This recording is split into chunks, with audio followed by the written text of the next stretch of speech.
Tenemos entonces, les pido por favor que pongan el presente en el chat, presente, presente, fulano de tal, y largamos la clase. Entendiendo yo que todos han hecho la regleta y más o menos se han amigado con esa regleta, yo les voy a proponer comenzar ya los contenidos del programa porque no es que tenemos mucho tiempo para desarrollar los contenidos. Entonces vamos a ir, y vamos a ir medio rápido, ¿no? Bien. Todos sabemos que la historia legendaria de Roma, que está basada sobre la fundación mitológica, lo que se conoce como fundación mitológica de la ciudad de Roma, está en el año... ¿En qué año? 753. Se escuchó muy bajo ahí, alguien habló pero se escuchó muy bajo. 753. 753 antes de Cristo. ¿Estamos de acuerdo hasta ahí? Bueno. Pues, si ustedes miran la bibliografía, o si miran, si no tienen la bibliografía todavía, no sé si consiguieron la bibliografía o no, pero si, vamos a suponer que no la tienen. Si no tienen bibliografía, miren en el programa, van a ver que dice Roma en la historia de la humanidad. Después dice Primera Revolución, consecuencias. Después dice, en el punto 3 de la unidad 1, dice situación previa de la revolución urbana, la gens, ¿de acuerdo? Y después, en el punto 4, la revolución urbana, distintos modelos. Pues bien, todo eso que está en el punto, en la unidad 1, está del 753 a la izquierda. ¿Por qué digo esto? Porque la historia de Roma, la fundación legendaria, esto es para que se sitúen espacialmente. La fundación legendaria de Roma está en el año 753 a.C. Pero esa primera unidad, esa unidad 1, habla de una situación previa, anterior al 753. O sea que cuenta toda la prehistoria de cómo llegamos al 753. Parece una tontería. Yo sé que por ahí algunos entienden muy bien y otros a lo mejor no tanto. Entonces el alumno se suele confundir. Lo que yo voy a contar ahora corresponde a la situación previa. No sé si pudieron conseguir el libro. Si ustedes miran en el libro van a ver cómo se desarrollan los temas. El primer tema que aparece es revoluciones culturales. ¿Me siguen? Entonces ahí el doctor Rinaldi lo que cuenta es básicamente en qué parte, en qué revolución cultural podría eventualmente, según la historia cronológica y antropológica, haber aparecido la ciudad, la primera ciudad de Roma, en lo que se conoce como Roma Quadrata, Roma cuadrada, ¿sí? Muy bien. Comencemos por el principio. El primer punto, la primera unidad dice, en el punto 1 dice Roma en la historia de la humanidad. El doctor en su libro va contando diversos aspectos de cómo estaba el hombre antes de que comience la primera revolución. Es decir, cuenta la situación del hombre en el Paleolítico, ya que la primera revolución es el paso del Paleolítico al Neolítico, y esa es la primera revolución, es decir, el salto cualitativo en la vida de la humanidad, del Paleolítico al Neolítico, algo que por cierto no sucede de un día a otro. El doctor nos dice cómo estaba el hombre en el Paleolítico y cómo pasa a estar el hombre en el Neolítico. Entonces yo acá voy a, por supuesto, naturalmente, si no hay preguntas, voy a seguir exponiendo, pero resumir cuentas lo que dice el libro. Acuérdense que el libro ya es un resumen de mucho otro contenido. Entonces, yo voy a ser aún mucho más sintético de lo que es el libro. En la primera parte, en esa primera revolución, lo que el doctor cuenta es básicamente cómo estaba el hombre en el Paleolítico. El hombre estaba desnudo frente a las inclemencias de la naturaleza. Llovía y se mojaba porque no tenía un techo. le picaba algún insecto o sufría alguna herida y la herida se le infectaba y se moría de una septicemia. Tenía frío, entonces buscaba lugares donde meterse porque lo comían las bestias, estaba siempre atacado por bestias, entonces subía a los árboles. Eh, por eso es que el doctor en su libro dice, claramente dice, este hombre de esta época se parece mucho, mucho, mucho a un animal. Era como un animal más. Y era un depredador.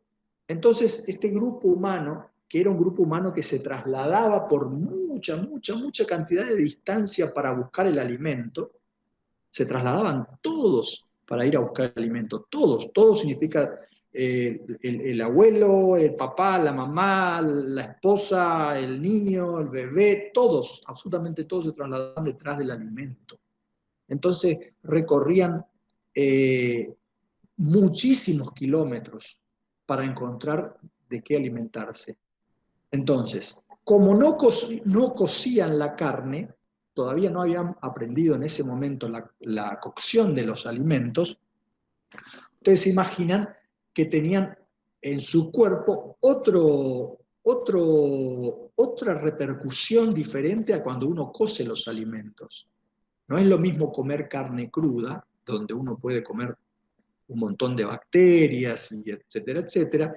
La disolución de las grasas es diferente, etcétera, etcétera, a cuando uno cose y cose adecuadamente los alimentos. Este hombre todavía no conoce el fuego. Eso es lo que básicamente se quiere reseñar en el libro. Este es un mero depredador. Entonces entra a un monte, a un bosque lleno de frutas y de animales y mata todo lo que camina, se lo come y después eh, extrae todas las frutas, corta toda la madera, no queda nada. Donde entra ese hombre depreda, no queda nada. Es como una especie de grupo que come todos los alimentos que encuentra en su camino. Eso es básicamente ese hombre.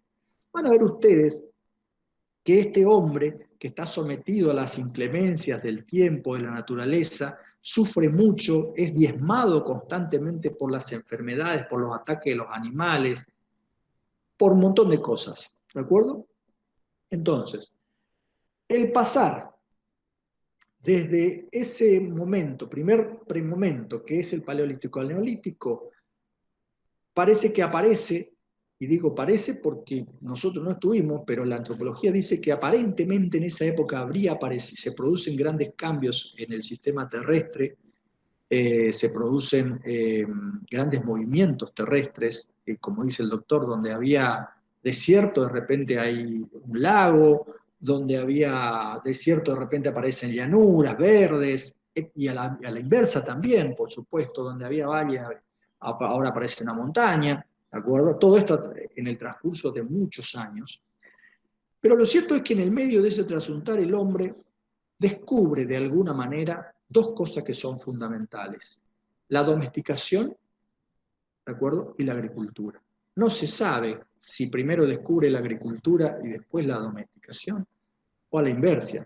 Primero se descubrió la domesticación de ciertos animales y después la agricultura. Lo cierto es que en el Paleolítico ya lo encuentra al hombre domesticando ciertos animales. El Paleolítico ya encuentra al hombre haciendo cultura, agricultura, cultura del agro, de la ager, que es tierra, la agricultura siendo una especie de primigenia agricultura muy, muy básica, digamos, donde descubre, el hombre observa que ciertos bulbos, ciertos radículos van creciendo de determinadas semillas y que si las come y después las vuelve a plantar pueden volver a crecer. ¿De acuerdo? El hombre observa, es la etapa en donde el hombre comienza a observar la naturaleza. Por otra parte, esta domesticación, el de tener el alimento parado, vivo, encerrado en un corral, va enseñándole a domesticar, a dominar, a conservar el alimento, y también indirectamente lo va haciendo quedarse. Y es la etapa que se conoce como se transforma en un hombre sedentario, sedentarización. Es decir, de un nómada, de ser un hombre que caminaba muchos, muchos kilómetros, pasa a ser un hombre que se va quedando en un lugar porque ahora tiene que cuidar el crecimiento de esos radículos, la agricultura que ha hecho de la tierra. Ahora tiene que dar de comer a esos animales que ha encerrado en ese lugar y los ha privado de su libertad y los ha encerrado para mantenerlos vivos, para poder tomar su leche, extraer su carne. ¿Se entiende? Entonces este hombre se va quedando y ese hombre se vuelve sedentario. Ahora, entonces a esta etapa, como dice el doctor, la van caracterizando, por ejemplo, en un primer momento, la abundancia alimentaria. Abundancia alimentaria frente a escasez alimentaria. ¿Qué nos da la abundancia alimentaria? La abundancia alimentaria nos da la posibilidad de contar en forma más o menos permanente con cierta dotación de alimentos y por lo tanto, cuando hay abundancia, es más prolífico el grupo humano. Por eso ahí seguido, ustedes van a ver que el doctor habla de explosión demográfica. ¿Por qué? Porque una persona, una mujer mejor alimentada, ¿de acuerdo? Puede ser más prolífica, tiene más defensas. Y ahora aparte los bebés, los recién nacidos, los hijos, ya son muy bienvenidos. No son una carga que hay que trasladar por kilómetros y kilómetros y que teníamos escasez alimentaria y que el último que comía era el bebé. Antes del bebé, anteúltimo, ¿quién comía? Los ancianos. ¿De acuerdo? Y antes de los ancianos comían las mujeres. ¿Y primero quiénes comían? Comían los cazadores y los hombres fuertes de la tribu. En este caso, al haber abundancia, hay explosión demográfica porque ahora hay alimentos. Hay alimentos. Aparece un dominio más acabado de lo que es el fuego y la cocción, una precocción de ciertos alimentos. Este hombre comienza a entender ciertas cosas, digamos así. Por eso ustedes van a ver que ahí seguido dice, el doctor explica la paulatina sedentarización, efectivamente, que es lo que se produce. Pero ahí muy seguido aparecen dos conceptos que también van pegados a todo este proceso. La aparición del concepto de soberanía y una aparición de una idea o de un preconcepto, podríamos decir, preconcepto de propiedad. Es decir, aparece primero la idea de usufructo privado. ¿Qué es el usufructo privado? La posibilidad de usus fructus, usar y tomar frutos, usus fructos, ¿de acuerdo? La palabra usufructo es una palabra que se usa hoy también, se usa muchísimo en el derecho. Es una palabra que viene compuesta, que viene de una palabra compuesta romana, precisamente que viene de usus fructus.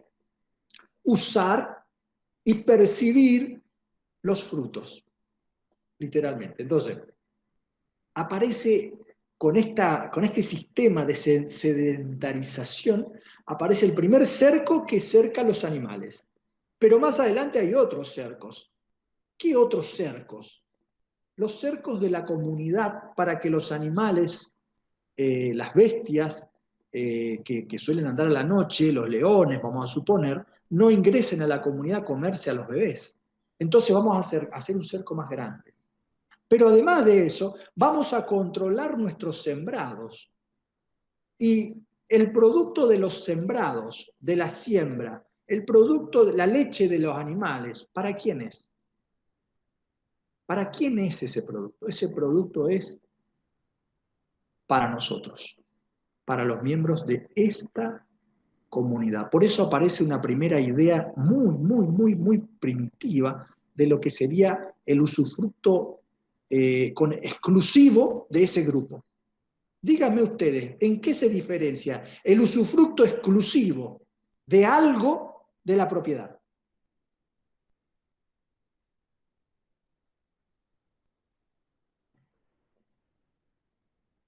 ¿Qué opinan ustedes? Parece que no hay mucha diferencia. ¿cuál es la diferencia entre el usufructo exclusivo de algo y la propiedad? Parece que no hay mucha diferencia. Bueno, en ese tiempo en que todavía no había derecho, eso era una especie de lo que nosotros después, muchos años después, vamos a conocer como propiedad. Ese usufructo exclusivo no era individual, no era propiedad privada individual, era una especie de usufructo colectivo exclusivo. Es decir, el usufructo de todos los miembros, pero de esa colectividad con exclusión de los miembros de afuera.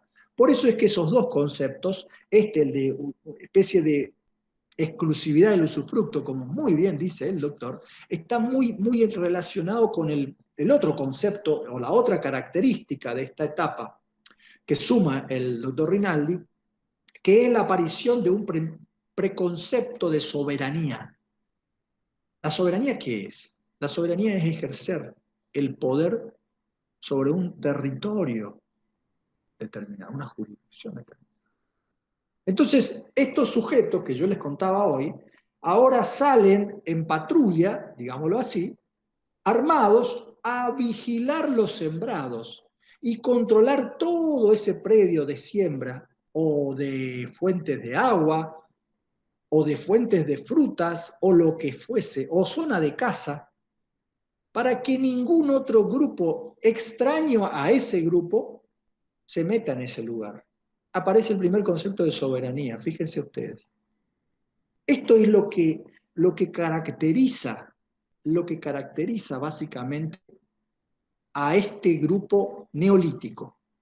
Hemos sufrido la primera revolución cultural y hemos pasado del paleolítico al neolítico. Hasta ahí, si no hay preguntas, sigo. Ustedes me dirán.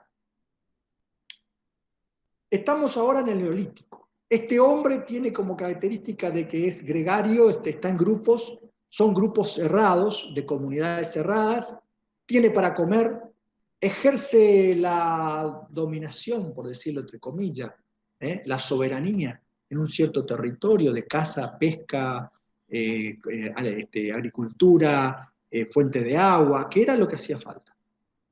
Comienza a manejar el fuego, a crear fuego, por lo tanto ya tiene fuego. Ya se ha bajado de los árboles, porque ahora construye pequeñas chozas. Ha salido de las grutas, porque ahora puede hacerse una casita, digámoslo en términos muy modernos. Ha hecho su primer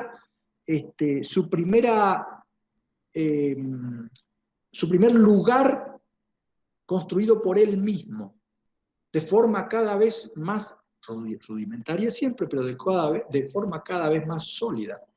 Ha hecho, como dicen los romanos, su primera domus. Muy bien. En este marco y en este momento, en este estado de cosas, es donde aparece el concepto de gens, que ustedes no pueden dejar de saber y no es negociable porque en un examen se pregunta. Gens y clients. Van a ver ustedes en el programa, dice, primera revolución, consecuencias. Una de las consecuencias es la gens, la aparición de la gens. ¿De acuerdo? Que está en el punto posterior, por eso después dice, situación previa a la revolución urbana, porque no se olviden ustedes que la primera revolución es el paleolítico al neolítico, ya lo dije como 4 veces, pero la segunda revolución es la revolución urbana.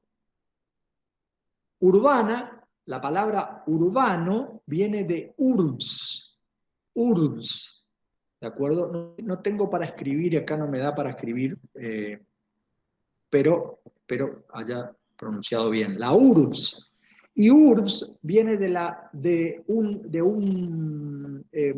una palabra sabina, obs, ovo, obs, de ahí viene la palabra ovo, círculo.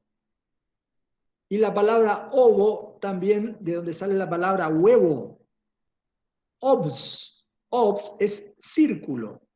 De hecho, ¿cómo se hacían las comunidades? ¿Cómo se cercaban las comunidades primitivas? En círculos. ¿Me entienden? Entonces es muy importante de dónde viene la palabra os. Bien, el concepto de ens, del cual nosotros recién hablábamos, está antes como una situación previa a la revolución urbana. Es decir, aparece en el Neolítico muy poco tiempo antes, digámoslo así, poco tiempo, digo, no son 2 años, estamos hablando de 100 años, 200 años, no estamos hablando de 2 años, muy poco tiempo antes de la aparición de la segunda revolución, que es la revolución urbana. Y ahí recién en la revolución urbana vamos a estar muy cerca del 753 a.C. O sea que todavía estamos atrás de ese año. ¿Me van comprendiendo? Antes de Cristo. Aparece la gens. La gens, ¿cómo describe o qué dice el doctor Rinaldi la gens? La gens se describe como un grupo humano primordial. Grupo humano primordial, ¿de acuerdo?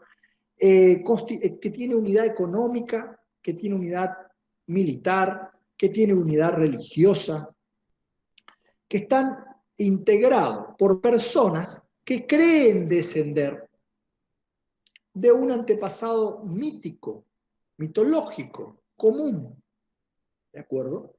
Y que están sometidos a la jefatura de un jefe, valga la redundancia, llamado pater, más precisamente patergens. Patergens, ¿de acuerdo?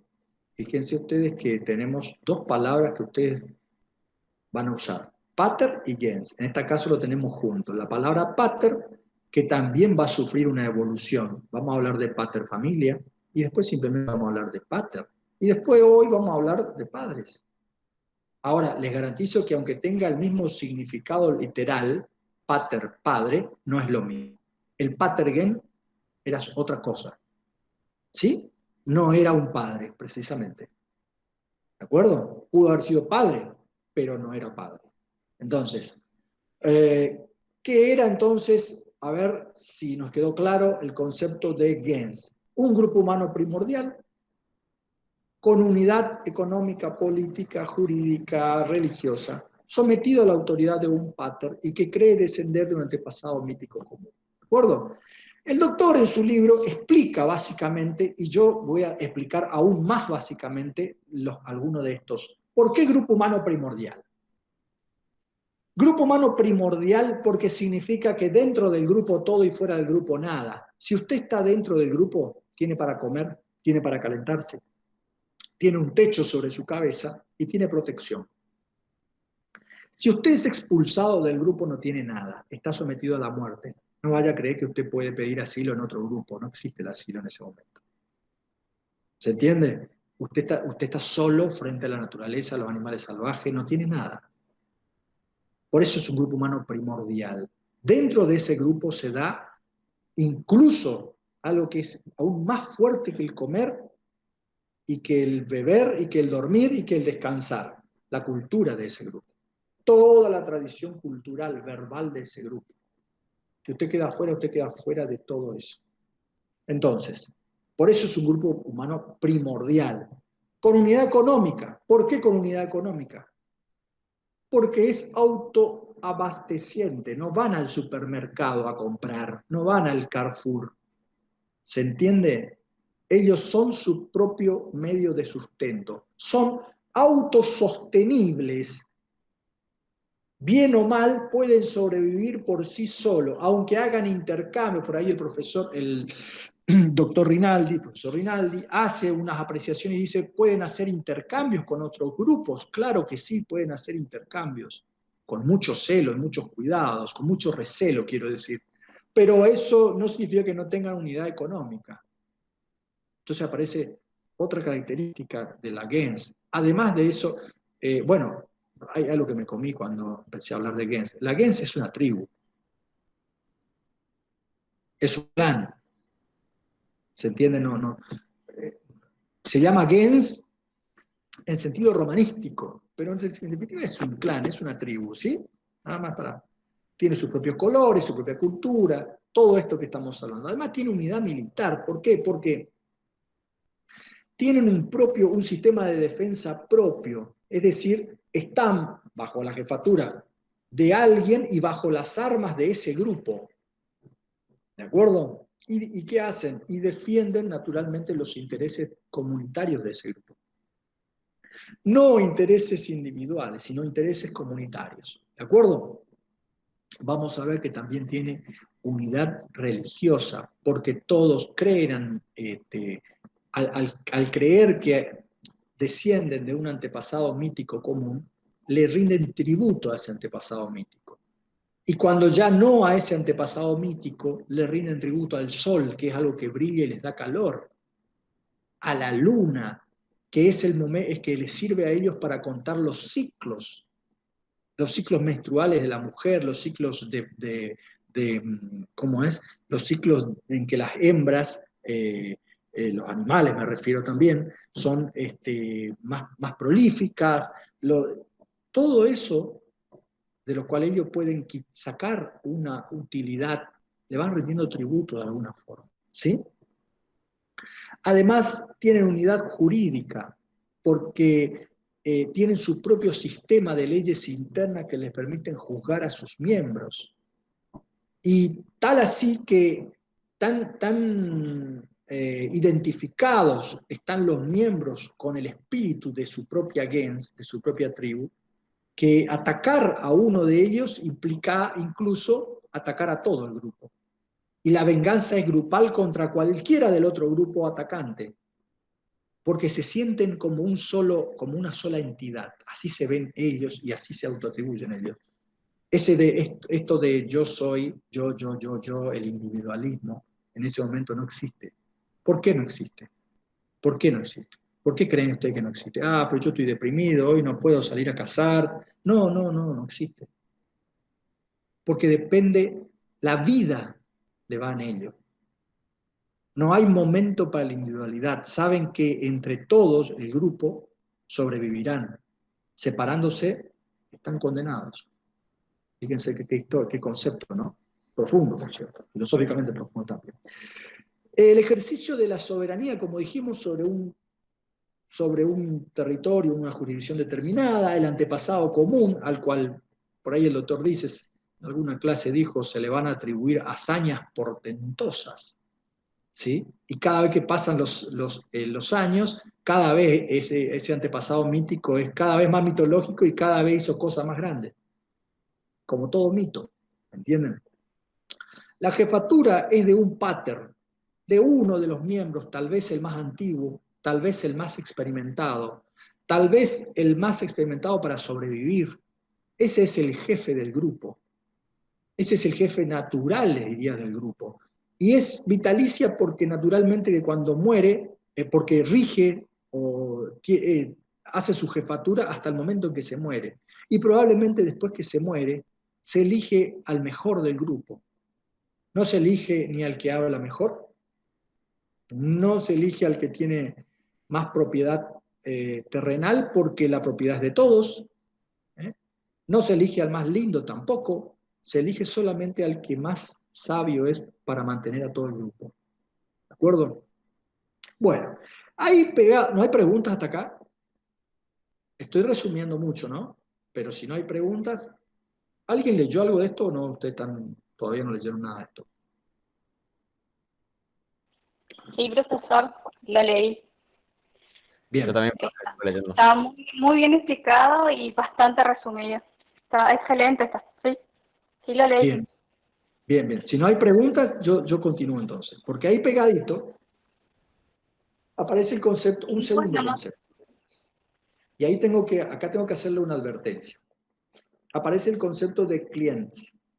Clients, traducido, es clientes.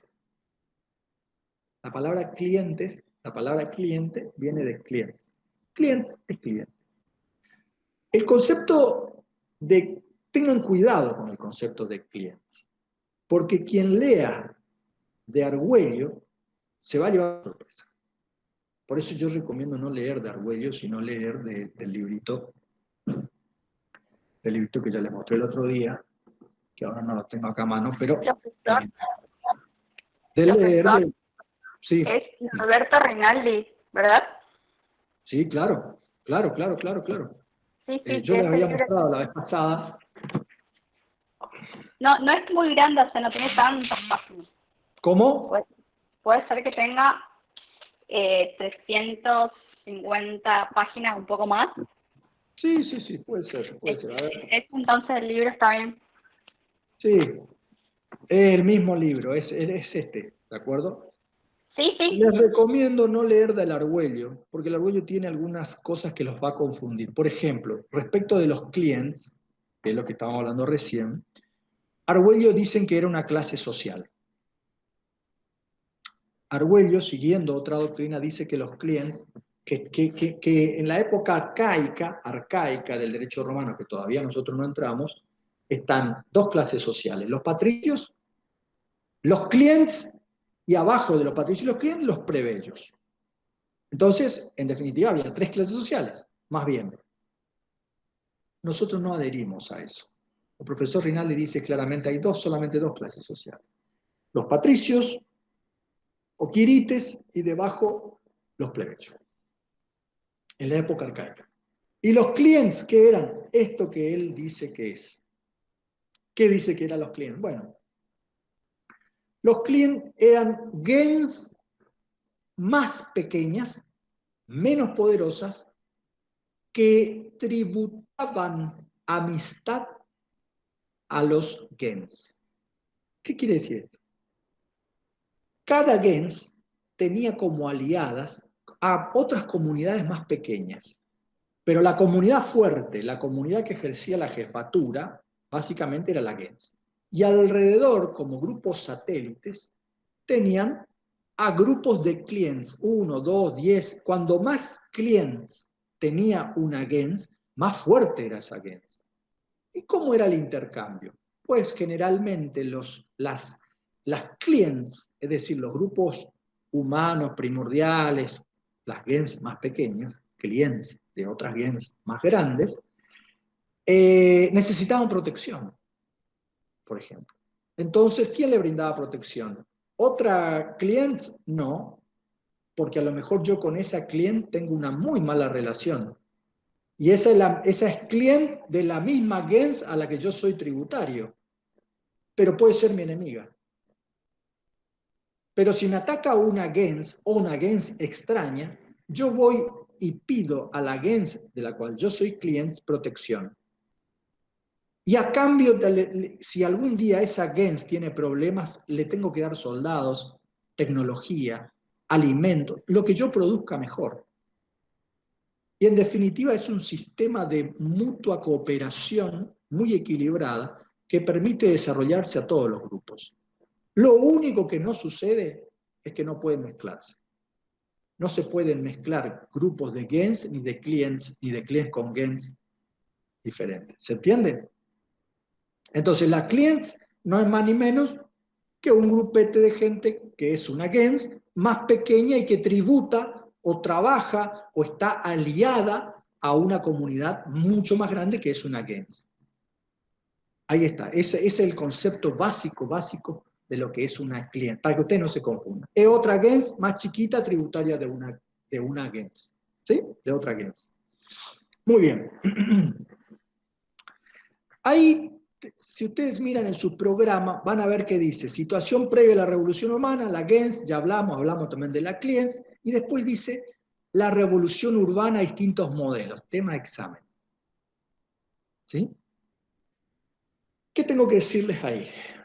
Que la revolución, llamada revolución urbana, obedece, como yo ya dije, a la creación de las URBs, es decir, de las primeras comunidades organizadas con un centro social, económico, cultural, jurídico, militar, que es circular, está cercada, fortificada, digámoslo entre comillas, con espinos, puede estar cercada con espinos, digámoslo así, ¿de acuerdo? Y dentro de la cual está precisamente esa comunidad llamada, en este caso para nosotros, gens. Bueno, una tribu, un clan. Pero antes de entrar, porque el doctor dice revolución urbana y después dice modelos de revolución. Y ahí tengo que hacer una observación y tengan mucho cuidado. Mientras que Mientras que el sistema, primero tengo que decir otra cosa. Hay dos clases o dos modelos de revolución urbana. El modelo occidental y el modelo oriental de revolución urbana. El modelo occidental de revolución urbana es el modelo que caracteriza a las naciones o pueblos o comunidades más pequeñas, con menor cantidad de habitantes, con un territorio más bien pequeño, ¿de acuerdo? Y el modelo oriental es un modelo inverso. Territorios mucho más extendidos, mucho más grandes, con mucha más gente. ¿Cómo son los tipos de gobierno? ¿Cómo son los tipos de gobierno en uno y en otro? Si ustedes miran en el libro, van a ver que en el modelo occidental hay unas relativas libertades civiles, podríamos decir libertades personales. Hay una relativa democracia, devenida esa democracia en la posibilidad de participación de muchos ciudadanos, kiwis, muchas personas en el gobierno de esa comunidad.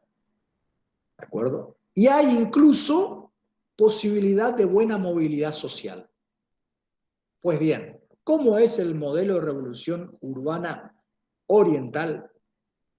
Lo contrario. Primero, los gobiernos de tipo orientalista pasan a ser más dictatoriales y autoritarios,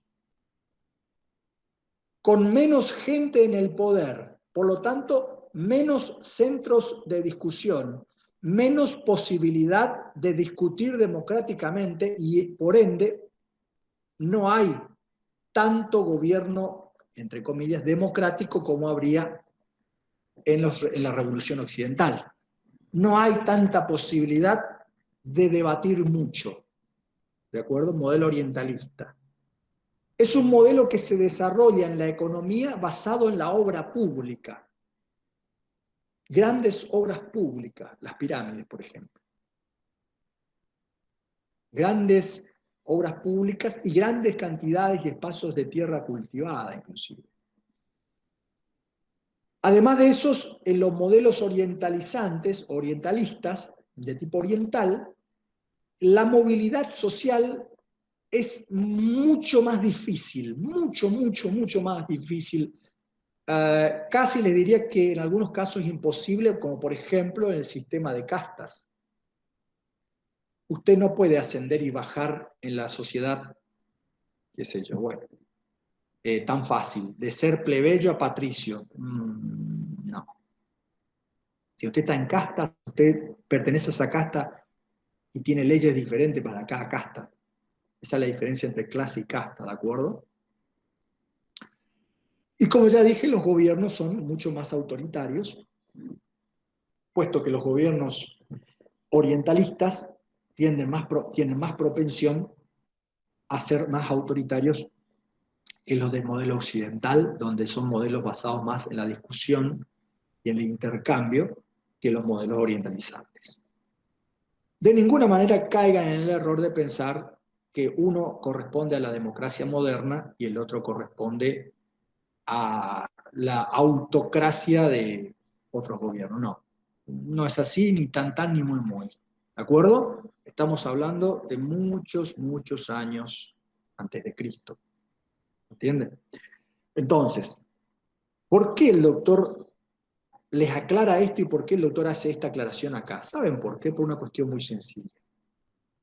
Porque el modelo de revolución urbana romana, que nosotros vamos a hablar de la materia, es un típico caso extraño, es un caso atípico. Es un caso atípico. ¿Por qué es atípico? Porque comienza generándose esa Roma cuatrata, esa primer Roma, comienza siendo un modelo urbano de revolución occidental, es un modelo occidental, y termina siendo, estamos hablando para el año aproximadamente 284, 285, y de ahí en adelante peor, 284, 285 después de Cristo, termina siendo un modelo de revolución urbana orientalista.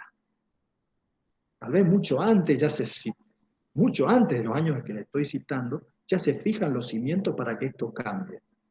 Es decir, de comenzar como un modelo de debate, un modelo participativo, un modelo de democracia participativa, digámoslo, hoy lo diríamos con términos modernos, termina siendo un modelo de revolución totalmente autoritario. Eso es una paradoja.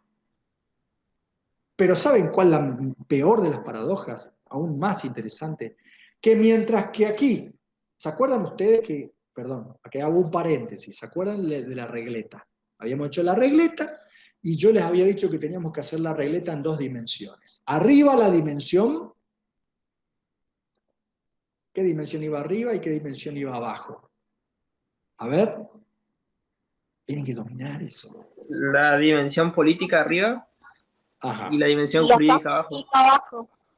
Bueno, fíjense, mientras que en la dimensión política arriba comienza siendo un modelo de revolución occidental y se va transformando gradualmente en un modelo de revolución orientalista, como yo lo acabo de decir, abajo sucede exactamente al revés. Por eso es muy interesante. Es decir, fíjense ustedes arriba teníamos en la faz política estoy hablando, en la primera etapa que se llamaba ciudad quiritaria, ¿se acuerdan? Después viene república, después viene el principado y después viene dominado, gobierno del dominus, dominatus, directamente. ¿Cómo era el gobierno entonces en ese momento? ¿Quién era el dominus? Era el dueño de la gente y de las tierras y de las propiedades que había en Roma. Fíjense usted lo que estoy hablando. Mientras que abajo, en la faz jurídica, se da el proceso inverso. Comenzamos con un derecho que se conoce como arcaico, como un derecho nacional, conservador, sesgado, clasista, lo que se conoce como derecho nacional o quintario, y vamos hacia a una apertura del derecho y hacia una democratización del derecho. Es decir, mientras que arriba los gobiernos en la faz política van siendo cada vez menos democráticos, abajo el derecho, de empezar a ser un derecho muy duro, un derecho solamente para determinadas clases sociales, y donde determinadas clases sociales nada más conocían el derecho, pasa a ser un derecho cada vez más popular y cada vez más justo y cada vez mejor y cada vez más perfecto. Esto pasa en Roma. Por eso es que yo, en una innovación mía nada más, le he dividido en dos aspectos muy importantes lo que es la perspectiva política arriba y la perspectiva jurídica abajo. ¿De acuerdo? Aparte esto lo dice el doctor, de alguna forma, a lo largo de todo su libro lo va revelando, nada más que yo ya se los revelo para que ustedes entiendan después lo que están leyendo. ¿De acuerdo? ¿Preguntas hasta acá?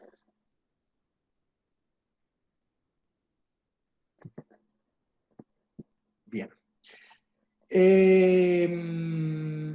Vamos entonces, ya que ya entendimos lo que ha pasado con la revolución, lo que ha pasado con los modelos. Vamos a hablar ahora de las características de la revolución urbana. Cuando a usted se le pregunte, se le va a preguntar. Las siguientes características, corresponden a, y le va a poner distintos tipos de revoluciones. ¿De acuerdo? O pueden mezclar las características, por eso tienen que saber. Muy bien. Aparece en primer lugar, como primera característica de esta revolución urbana, la idea de propiedad privada exclusiva.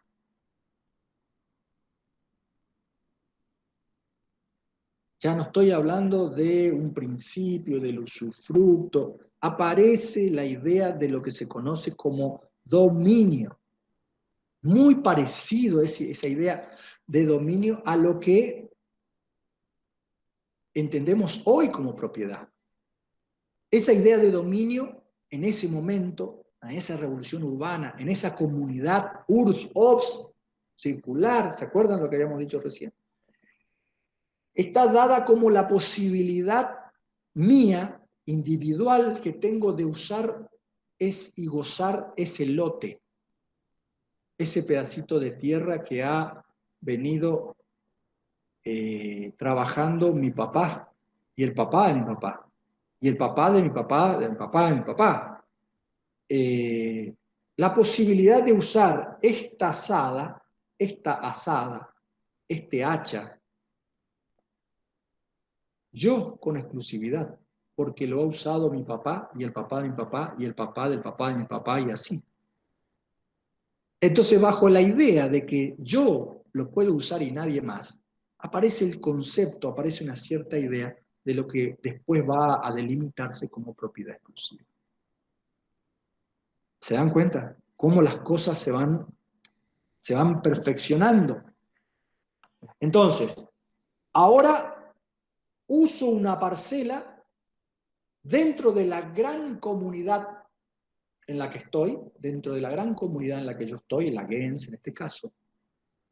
Yo tengo a su vez un pedacito, una parcela de tierra a la que yo todos los días le doy de comer agua y extraigo los alimentos. Por más que yo de esa parte que saco los alimentos, una parte la lleve al almacén del pueblo, donde están todos los alimentos para la comunidad, yo me guardo una partecita. ¿Se entiende? Entonces aparece eso. Ahora yo como aquel que fabrico algo, si hago espadas, si hago hachas, si hago asadas, si hago lo que fuera, bancos, sillas, yo puedo excluir a aquellos que no la producen. Ya ahora ya no puede venir cualquier miembro de la comunidad, por más que sea de mi comunidad, a sentarse sobre esa silla. ¿Sí? Entonces, ahí seguido van a ver ustedes que también aparece otra característica. Ya no hay abundancia alimentaria, ahora hay excedencia alimentaria. O sea que ahora no solamente que tenemos para comer perfectamente todos los días, sino que ahora nos sobra, porque el excedente es lo que nos sobra, tenemos excedente alimentario. Con lo cual a nosotros nos permiten acumular la excedencia en depósitos. Es decir, saco lo que voy a comer y llevo la excedencia y lo pongo en depósitos donde se mezcla con todo lo del resto. Son los graneros o almacenes comunitarios. ¿Se entiende? Tengo excedencia. La excedencia, la generación de excedentes, ¿cómo se llama según Marx?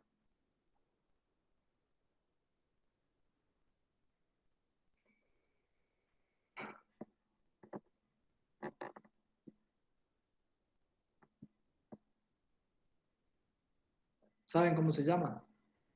Riqueza. Bueno, la generación de excedentes otorga riqueza, porque el que más trabaja tiene más excedentes, ¿o no?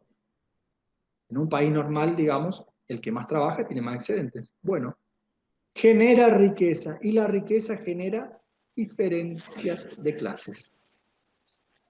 Profesor, en un país normal sí, no es el caso de Argentina. No, por eso decía, yo digo en un país normal por eso. Ya sabemos que Argentina no es un país normal. Entonces, la excedencia genera diferencias de clases. Entonces, a contrario sensu, si le pregunto al revés, la diferencia de clases, ¿de dónde surgen? La revolución urbana. ¿De qué parte de la revolución urbana? ¿La culpa es la revolución urbana? Entonces, no. Surge de que hay gente que tiene más que otros. Sencillamente. Entonces, si ustedes leen el libro atentamente, el libro del doctor, van a ver que él dice 3 o 4 cositas muy, muy interesante sobre la aparición de la propiedad privada. Son frasecitas así cortitas, ¿eh? Palabritas cortitas que ustedes van a encontrar y que le va a decir, el que trabaja es el que tiene, no el que no trabaja.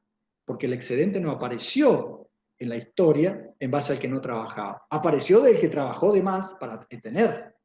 Y ahí aparecen las diferencias de clases sociales. ¿De acuerdo? Y ya van a ver ustedes cuál es la consecuencia de eso y se van a asombrar, porque ya enseguida se los voy a explicar si nos da el tiempo. Lo cierto es que otra de las características que ustedes no pueden dejar de saber es que también se crea la descendencia por vía paterna. En este momento la mujer todavía no juega, digamos, en esta cancha.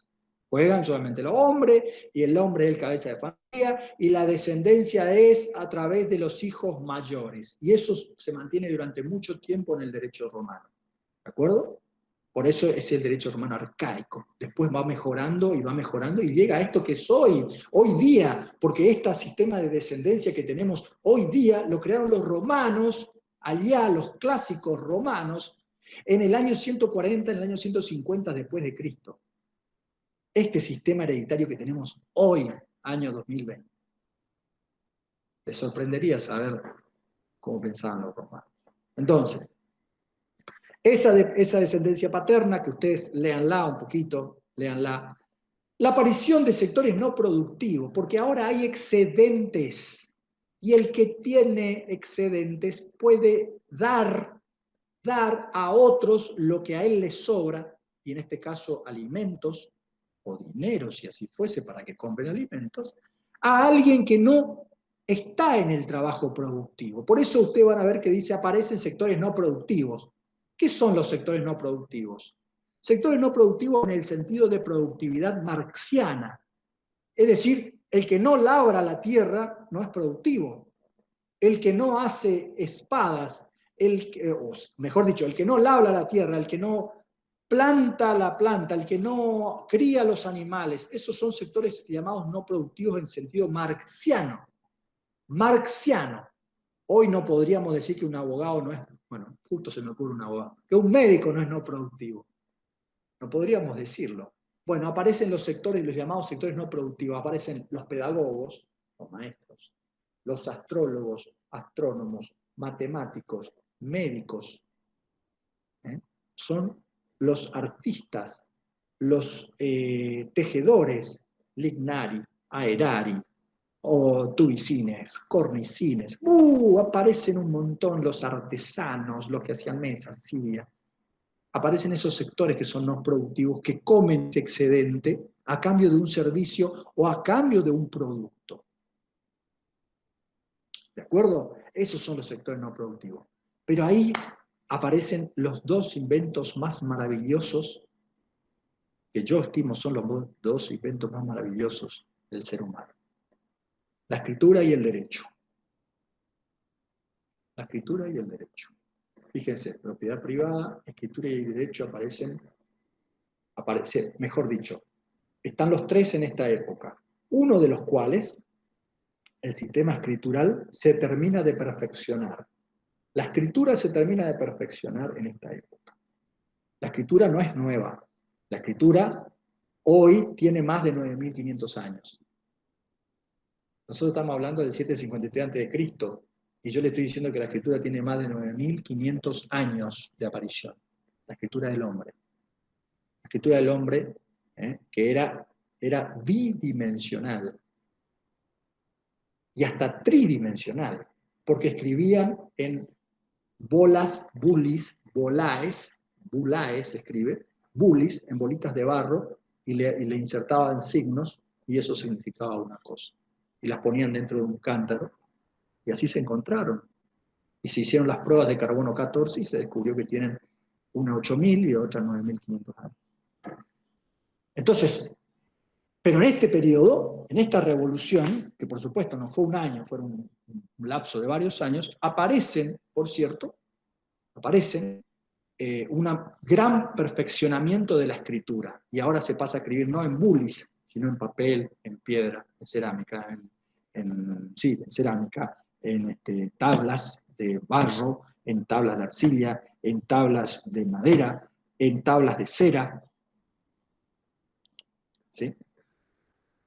Entonces aparecen la propiedad privada, la escritura y el derecho. La escritura, ¿por qué? La escritura era necesario perfeccionarla porque ahora las relaciones sociales se habían complejizado. Y para guardar la memoria de las fórmulas, de las fórmulas rituales, para guardar esencialmente los negocios que se hacían, era necesario escribir, dejar algo por escrito. Y entonces se empieza a perfeccionar el sistema escritural. Y vamos a ver cómo se pasa de lo que es el cuneiforme a una escritura más estilizada. Vamos a ver cómo se van perfeccionando los símbolos. ¿Sí? Aparece la escritura y finalmente aparece el derecho. El derecho aparece, dicen que aparece cuando alguien se pudo sentar a pensar. Cuando ese hombre dejó de trabajar todo el día y llegaba a la noche, estaba muy cansado, se tomaba un vaso de agua y se acostaba a dormir, el otro día se levantaba para seguir haciendo lo mismo que seguía antes. Cuando ese hombre tuvo excedente, tuvo tiempo libre. ¿Qué compran ustedes con la riqueza? ¿Quieren que les diga lo que compran con la riqueza? Tiempo libre. ¿Poder? Tiempo libre. El tiempo libre le va a dar todo el resto de cosas, inclusive poder. Y el poder lo que le va a dar es más tiempo libre, en definitiva. No solamente poder sobre otros, porque si uno tiene riqueza también tiene poder sobre otros. Entonces, con el tiempo libre, con la panza llena, alguien se pudo sentar a pensar el derecho. Y yo tengo una tesis inconclusa, por cierto, donde yo digo que el derecho aparece de la necesidad de mantener la propiedad privada. Ya no soy yo el que tengo que estar sentado a la sombra controlando mis vacas. Si yo tengo 100 vacas, ¿por qué por una vaca o 2 vacas no permito y no dejo y no obligo a otro a que me cuide las vacas? Si yo tengo vaca de sobra, ¿para qué quiero seguir cuidando yo la vaca? Por eso inventé el derecho, para que la vaca no me la cuide ese cuidador, me la cuide toda la comunidad. ¿Se entiende? ¿Por qué? Porque vamos a hacer la ley justa. Vamos a respetar lo que es del otro. ¿A quién le interesa respetar lo que es del otro?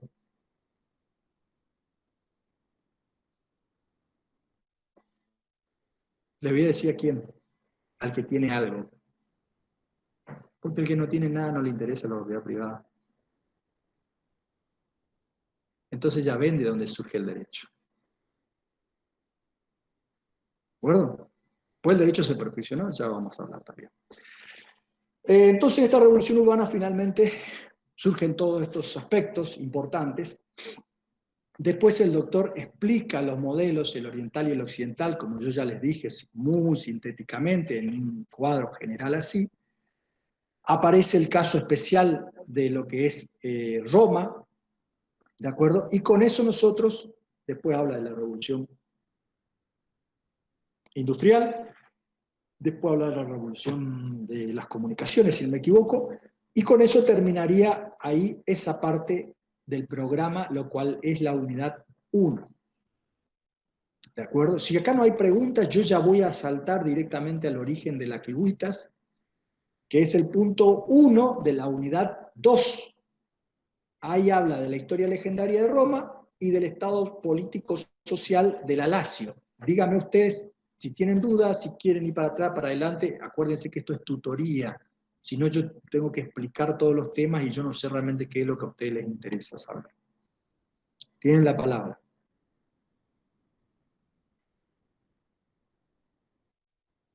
¿No hay nada para decir?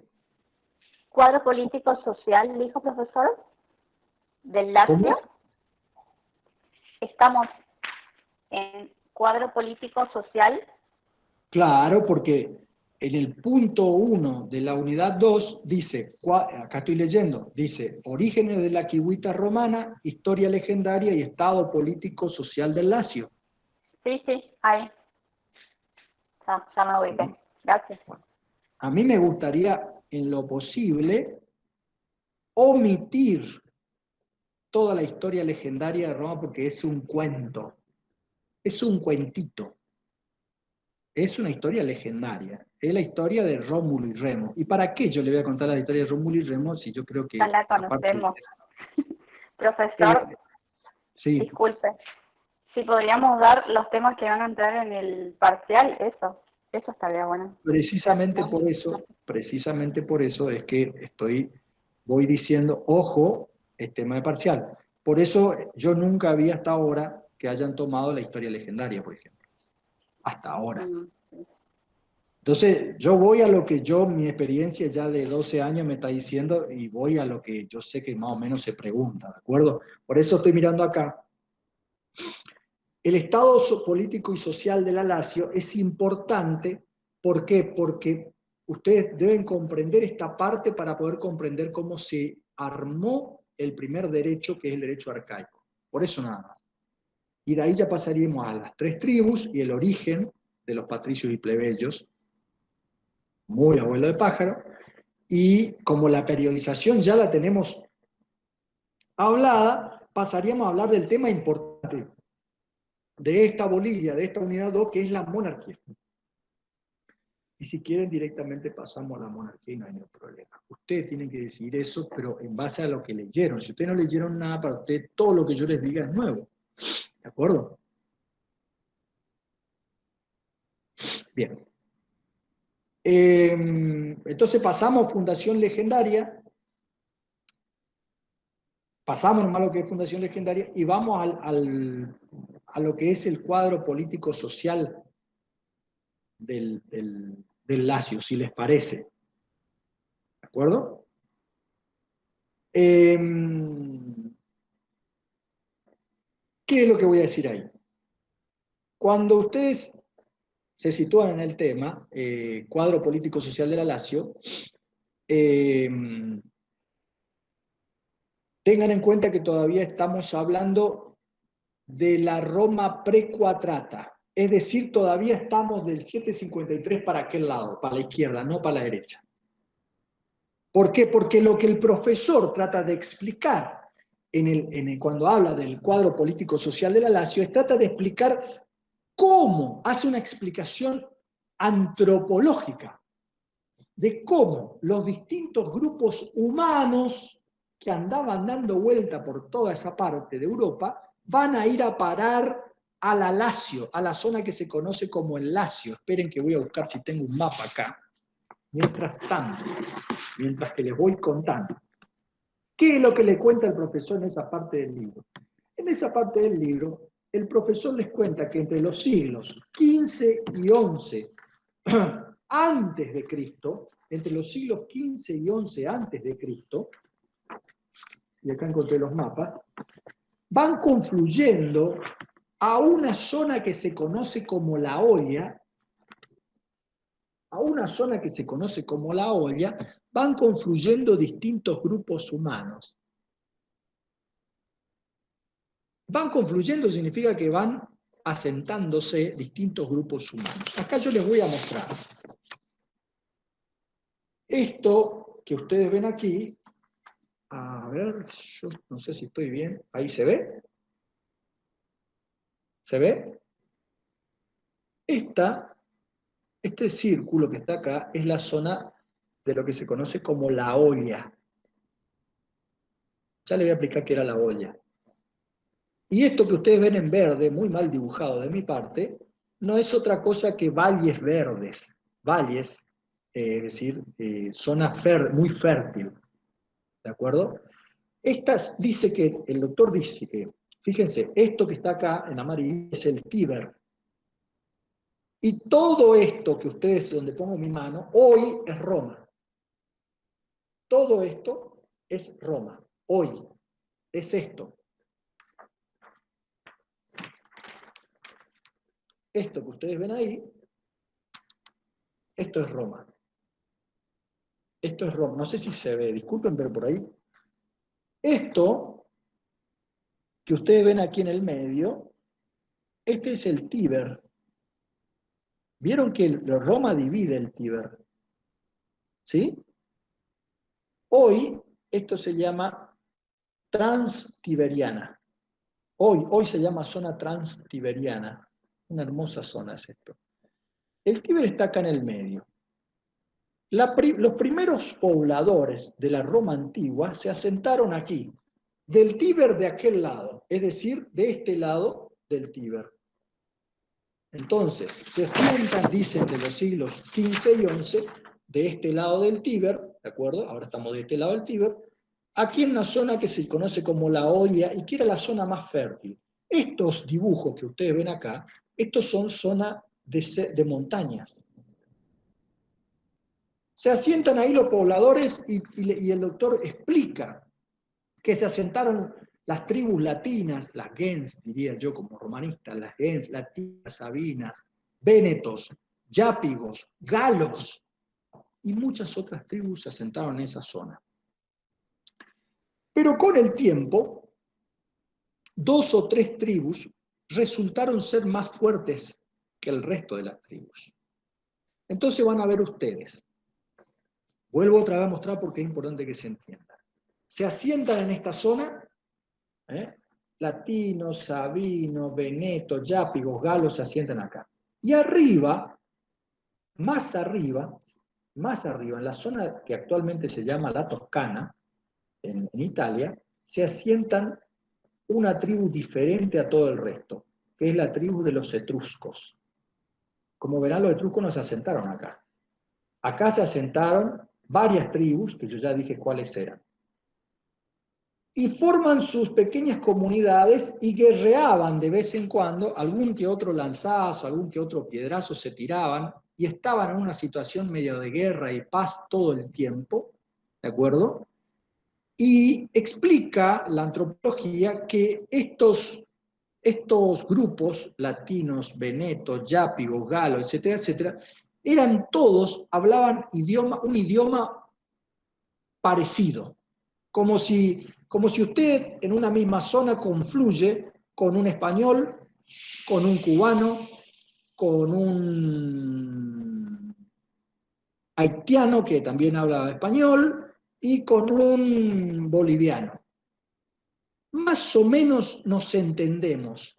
Con esas diferencias, parece que no había mucha diferencia idiomática, parece que no había mucha diferencia, ya lo dije en el lenguaje, en el enterramiento de los muertos y en los tipos de dioses que tenían, ¿de acuerdo? Y todos eran básicamente pastorcitos, y muy pocos eran agricultores.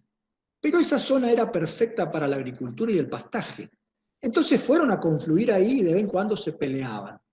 Y dice el doctor Rinaldi, relata que parece que antropológicamente todos tenían una ascendencia o habían venido de un dominio común de tipo indoeuropeo. Quiere decir que habrían sido vasallos de un señor que les habría impuesto un mismo idioma durante muchos años y le habría impuesto una religión muy parecida y una misma forma de enterrar a sus muertos y una cultura genéricamente muy parecida. Parece que van a parar todos ahí, excepto uno de esos grupos que no se parecían nada, que era precisamente el grupo de los etruscos, que parece que no tenían ascendencia indoeuropea, sino que venían del Asia Menor. Por ejemplo, las características físicas de todos estos grupos eran parecidas.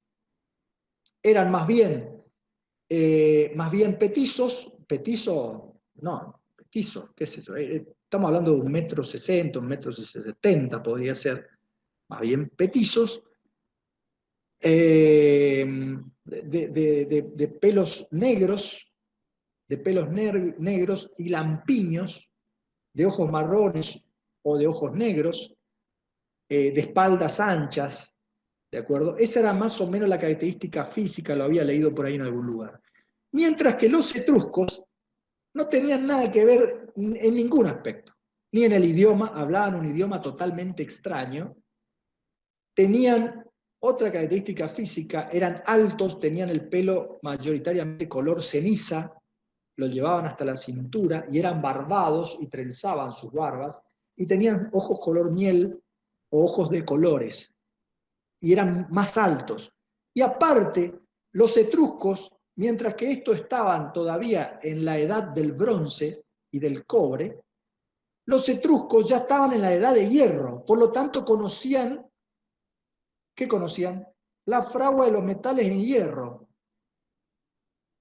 Quiere decir que si yo hago una lanza que tiene punta de hierro y hago una lanza que tiene punta de bronce o de cobre, ¿cuál es la diferencia?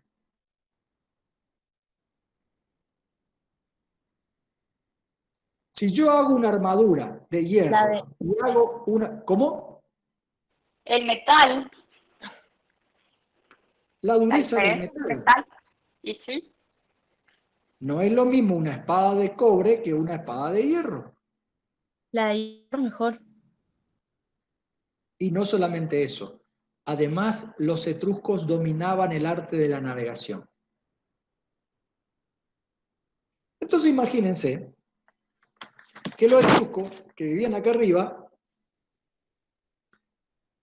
tenían sus sembradíos en la isla de abajo, en la zona de la Campania, y venían caminando, y por estos, ¿vieron estos islotes que hay en el medio? Pasaban caminando, mataban, violaban, saqueaban, y venían a sus casas de fin de semana acá abajo.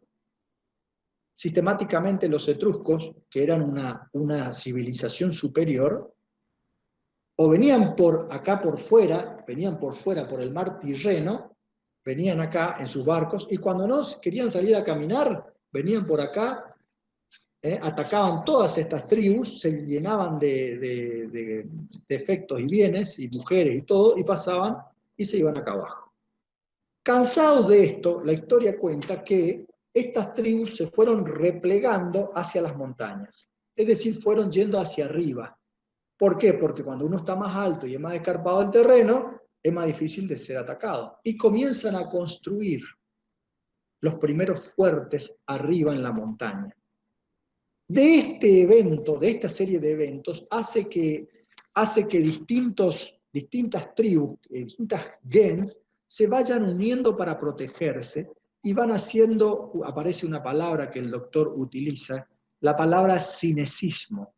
Viene del griego kinekis, es decir, van haciendo lo que se conoce como cohabitación, y de tanto cohabitar se van mezclando las gens, se van comenzando a mezclar las gens, y termina siendo una sola pequeña ciudad, que es la primera Roma cuatrata.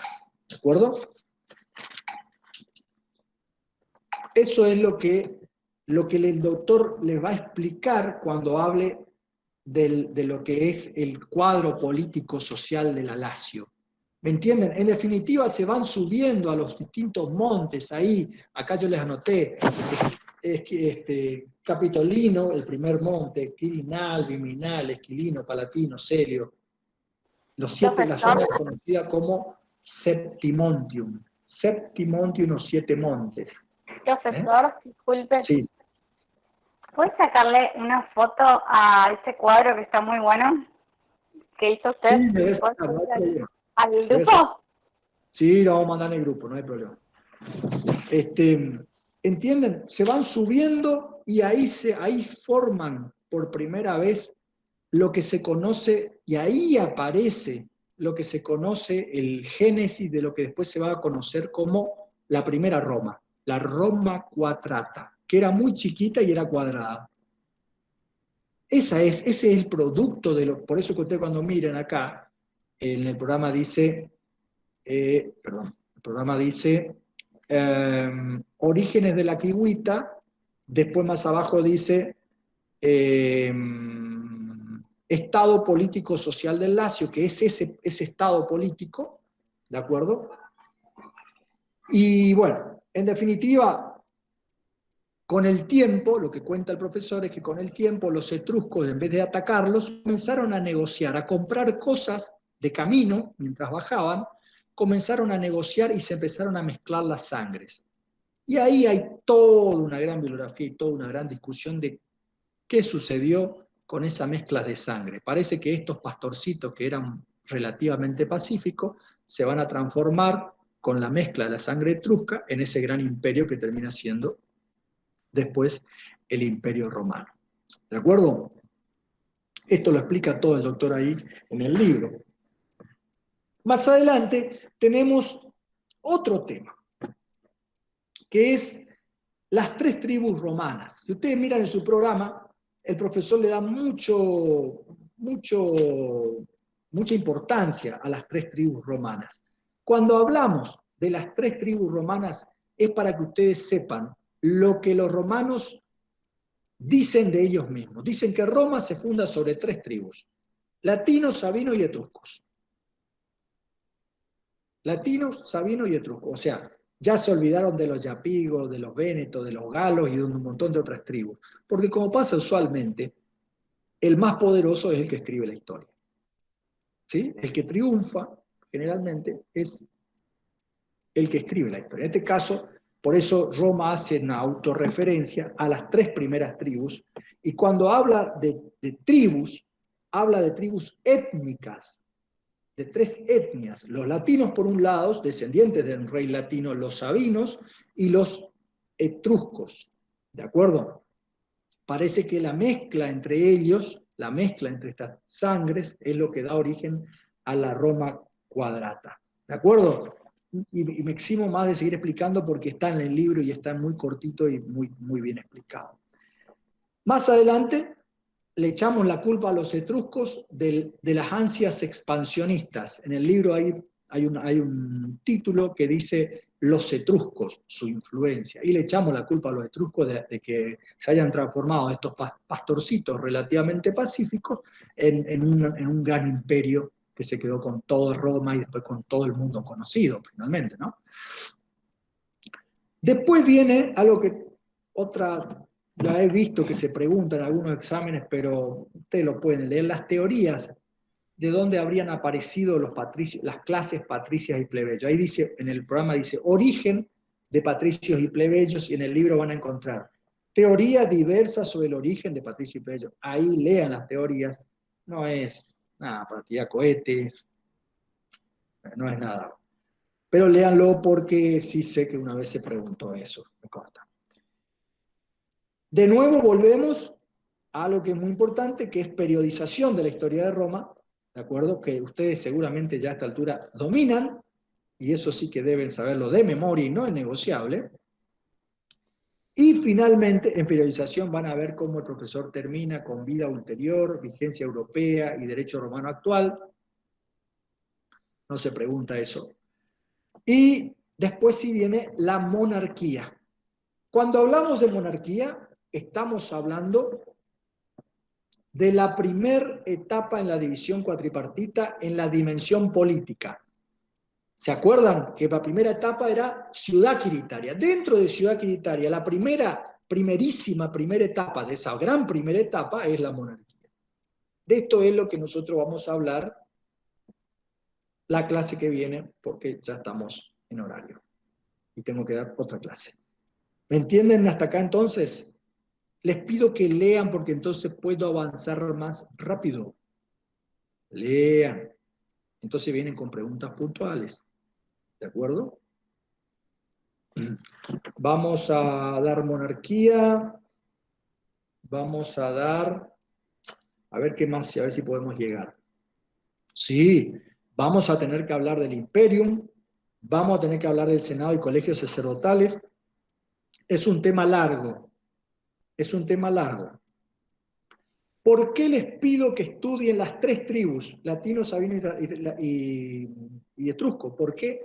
Porque seguido al punto 4 viene el punto 5, donde habla de las 4 tribus territoriales.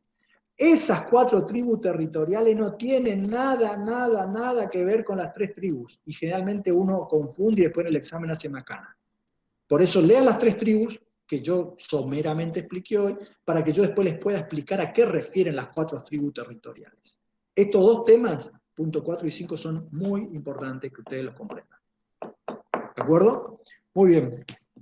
Nos veríamos entonces la clase que viene, si no hay preguntas. Bien. Bueno, me alegro entonces. Nos estamos viendo la clase que viene. Tengan una linda semana. Hasta luego. Hasta luego, profesor. Oh, profesor, muchas gracias. Hasta luego, profesor, igualmente.